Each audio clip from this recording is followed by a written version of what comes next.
The time is now 1:01, so let's get started. Good afternoon, everyone, and thank you for joining us today for our Employer Education webinar. My name is Michael Guerrero. I'm a Senior Pension Analyst for the Employer Services team, and I will be the moderator for today's webinar. I will now turn it over to Sandy to begin today's session.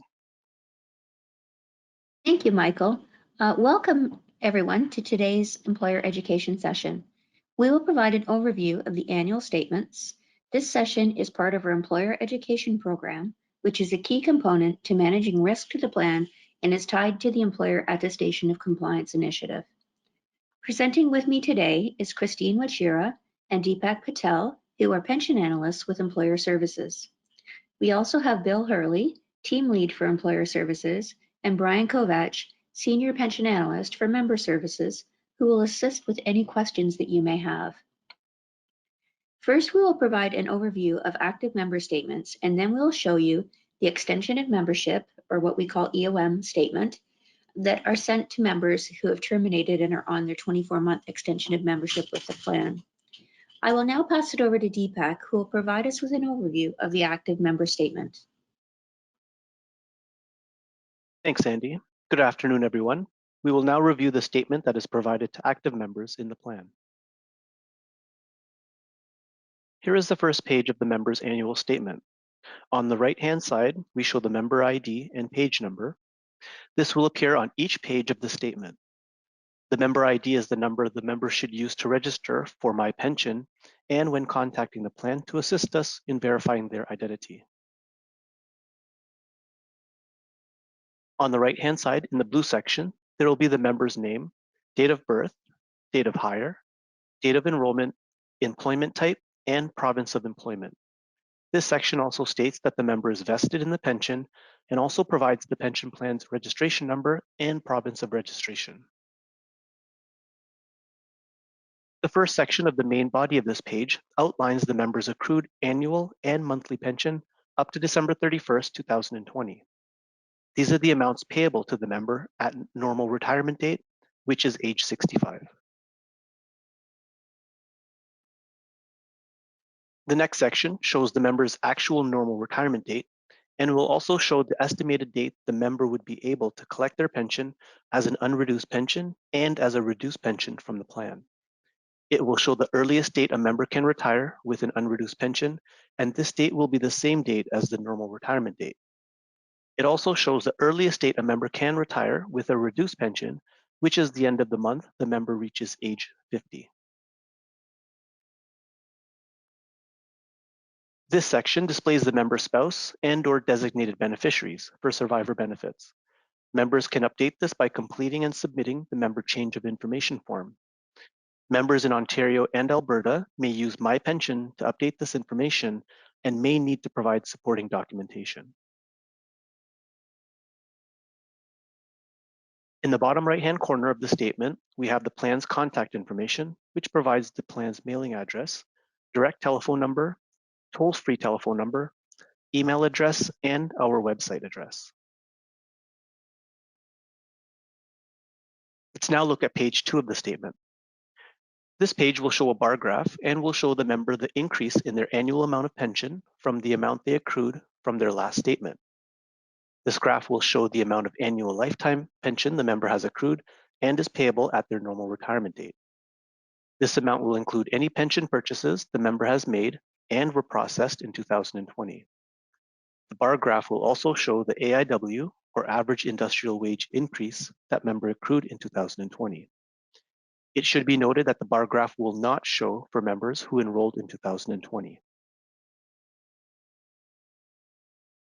The next section shows the accrued pension amount at the end of the current year with AIW increases and the previous year pension amount for comparison. On the right-hand side, on the blue section, is information on the AIW enhancement. Here is page 3 of the statement, which provides details on the member's pension benefit. The first section shows the member's eligible earnings for their DBplus benefit in 2020. The next section shows the member and employer contributions to the plan. The first line shows the total contributions plus interest as of December 31st, 2019. Then it shows the contributions the member and employer made to the plan in 2020. The next line shows the interest credited for all contributions in 2020. And the last line shows the total contributions plus interest as at December 31st, 2020. This section displays how the member's pension benefit is calculated. First, it will show the pension accrued to December 31st, 2019. Next, we display the member and employer contributions and multiply them by 8.5% plus the AIW increase if applicable. Then we display the total accrued pension as of December 31st, 2020. The final section will show any DBplus pension purchases and will show by type of purchase. Purchases that were processed prior to December 31st, 2020 will show on the 2020 statement. Any purchases that were initiated in 2020 and completed in 2021 will show on the member's 2021 annual statement. The section in blue on the right-hand side provides more details on the pension plan formula and the annual pension factor.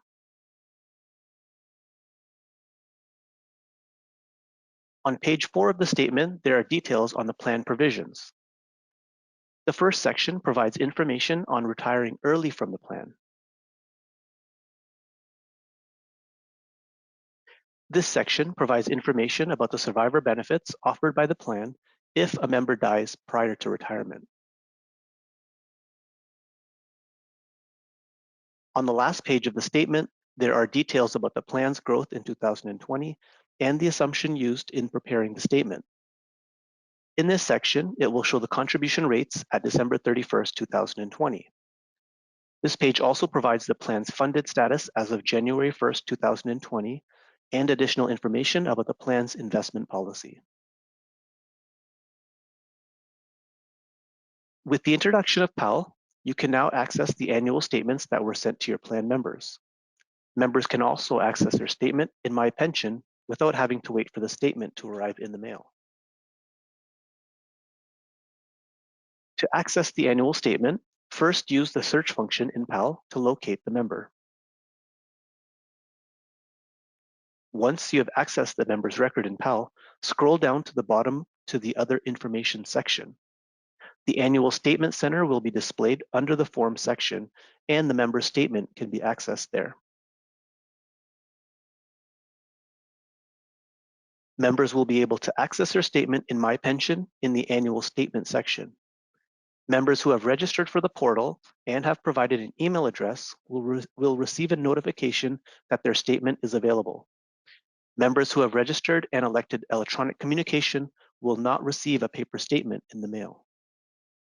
So now I will pass it over to Christine to provide an overview of the extension of membership statements. Let's do a review of extension of membership or EOM statements. Based on the provisions of the CAP pension plan, an individual's membership in the plan is extended for 24 months after they terminate employment. This 24-month period is known as the member's extension of membership or EOM period. EOM members will receive an annual pension statement by June 30th. This review is for your reference only. If EOM members have any other questions on their statements, please direct them to the plan. Page 1 of the EOM statement is similar to the active statement. The member ID and page number can be viewed at the top right. This segment is the same, but will include termination of employment date and termination of membership date.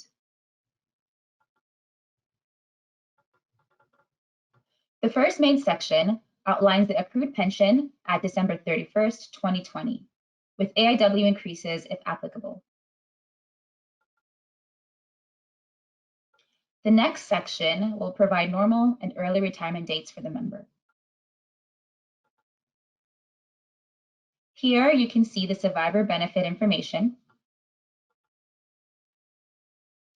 and this dark blue box on the right side of the page provides contact information for the plan. Page 2 of the EOM statement will provide the member with the options they have during their EOM period.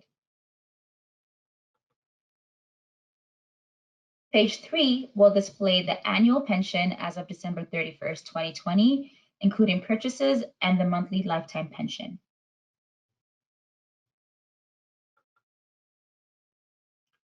Page 4 will display the member's eligible earnings in 2020 if applicable, the total contributions accrued plus interest, and pension purchase details if applicable.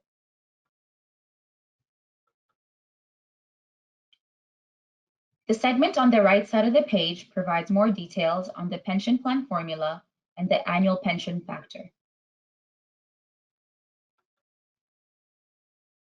Page 5 provides information about early retirement and the survivor benefits offered by the plan if a member dies prior to retirement. The last page provides information on growing plan membership, including steps to take once the 24-month extension of membership period has expired. Okay, thank you, Michael, and thank you everybody for attending today. I know this was a very short session, but I hope that everyone found it very helpful. So this concludes our presentation for today. Our next session is scheduled for May 6th, and invitations will be sent out approximately 2 weeks prior to the session. We ask again that you provide your employer pension analyst with a list of who attended today's session so that we can track this information on your behalf. And then this information will be fed back to you quarterly and then again at the end of the year as part of the attestation process. You'll also be receiving an email from us with a link to a brief survey. Your responses will help us in making these sessions more valuable to you. Thanks again for attending. Have a great day and stay safe, everybody. And yes, a very short session, but we appreciate your attendance. Thank you very much.